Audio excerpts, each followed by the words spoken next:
J'étais ami avec le président de la Chambre de commerce de Marseille. Il m'a donné des photos des années 40, 50, 30 de Marseille. Et ça m'a séduit parce que je quittais les arabesques des paysages pour entrer dans le constructivisme. C'est-à-dire, il y avait des lignes droites et ça m'a plu. Ça a été une époque.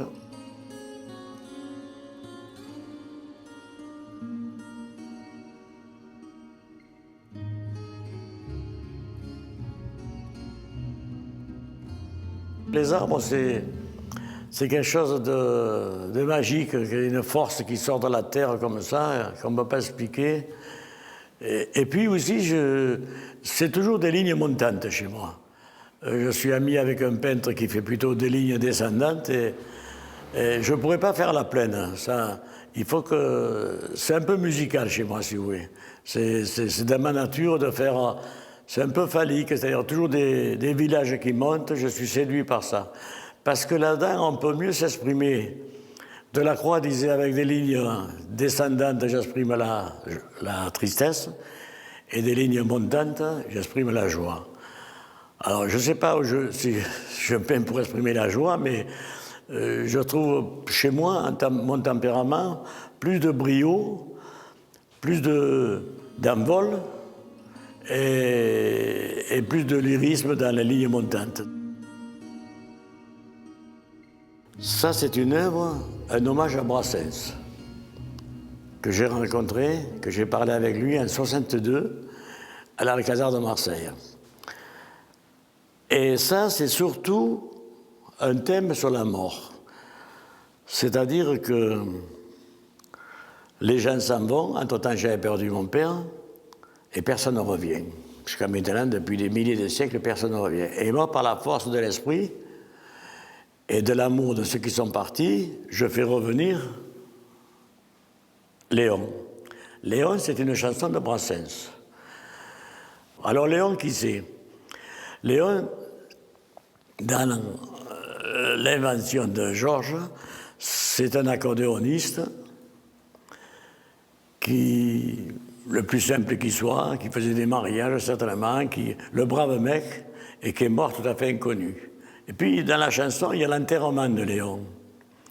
Et là, je pense que Brassens il a pris sur la vie, parce qu'il dit, et les copains, à l'enterrement de Brassens, et les copains suivaient le sapin, le cœur serré, en rigolant pour faire semblant de ne pas pleurer.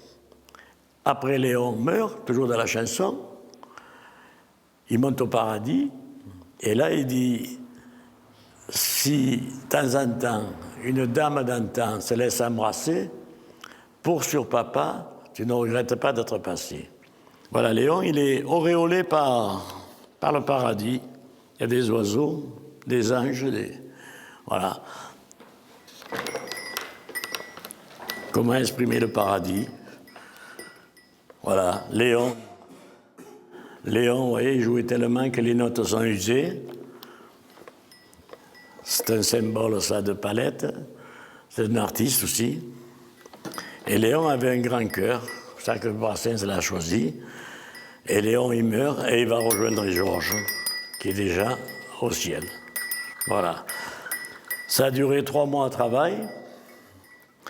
Ne me demandez pas pourquoi j'ai fait ça.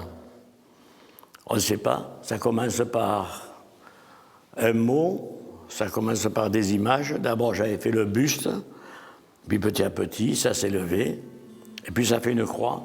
Je n'y ai pas pensé, c'est venu seul. Voilà, ça c'est l'histoire de Léon. Les oiseaux, c'est... Souvent les artistes, ils font des oiseaux parce que d'abord c'est beau, c'est très construit, et ça fait rêver. Et là, moi, mon oiseau, il est parti, je montre derrière, c'est un crâne de buffle. Ça a été le corps même. Alors après, c'est un marabout, c'est une dame marabout. Dans les eaux, j'ai mis les dessins. Bon, ça, c'est le côté un peu lyrique. Et vous voyez, c'est un marabout d'Afrique qui est très triste. Et par dérision, elle a fait une fille qui fait le djer, qui danse. Bon, ça c'est l'humour. Alors, la sculpture, c'est nouveau chez moi, c'est-à-dire que, enfin, on n'est plus sur du plat. On est dans le volume, on construit, mais la démarche est pareille, que ce soit un tableau de sculpture, c'est pareil, il faut exprimer quelque chose, et là on joue avec les matières, il faut que ce soit construit, il faut que ce soit monolithique, et puis en même temps, si on peut, on met de l'humour. Cet oiseau-là, je ne sais pas quel oiseau on peut l'apparenter, c'est un oiseau, j'allais dire, de peintre, un oiseau d'atelier, où ça part avec deux triangles qui vont exprimer la bravoure de cet oiseau, le côté un peu chef, autoritaire, et surtout, je retourne au puces, j'avais acheté une multitude de porte-manteaux et essayé de jouer avec ça, avec la même forme, fait le bec, les pattes et l'habillé. Et puis, l'humour étant là, on l'appelait maternité, vous voyez qu'elle est enceinte de notre oiseau. Voilà. Mais c'est toujours pareil, c'est différent de l'autre, mais c'est toujours la construction qui m'intéresse. Travailler toujours sur du plat, on a toujours l'impression de ne pas saisir le sujet en entier, de le triturer, de le tenir. Voilà, la sculpture, ça, pour moi, c'est une ouverture, d'ailleurs j'en ferai d'autres. Mais c'est toujours à condition qu'on ait au départ une petite étincelle envers quelque chose, du métal ou du bois, qui fait qu'on va faire ça. Ça vient toujours d'un petit faisceau d'idées, de lumière, et puis on le développe. Là, alors, le déclencheur, c'était Monseigneur Glemp, qui priait, une petite photo sur le journal. Et là, il y avait un micro, et il priait tellement intensément comme ça, il était sur lui que j'ai dit, il faut que je fasse quelque chose de ça. Alors j'ai développé cette idée, et on voit Monseigneur Glemp, enfin une réplique, c'est sur la prière. Alors tout ça, évidemment, ça vient des déchets. J'ai habillé par des chapelets, par cette vieille fenêtre que j'avais trouvée à l'Odève, par mes gants de travail qui sont toujours, que j'ai fait à la feuille d'or, et que j'ai toujours fait en forme des mains, d'ogives.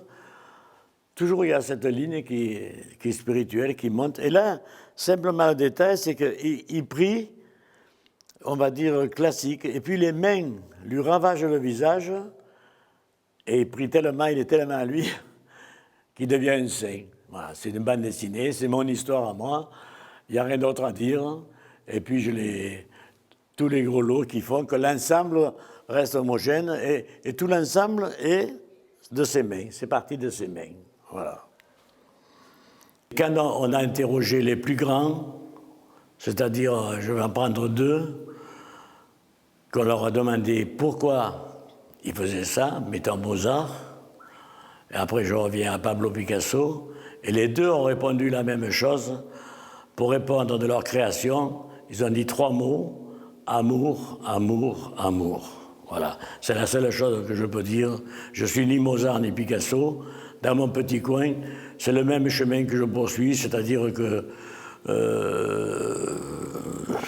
si on ne le faisait pas, eh bien, il manquerait quelque chose dans notre vie. Et je crois, humblement, je le dis franchement, le plus simplement possible, que je crois que tout le monde a, c'est comme une prière, tout le monde a sa prière dans la vie et on l'exprime avec ce qu'on peut et ce qu'on a sous la main. Voilà.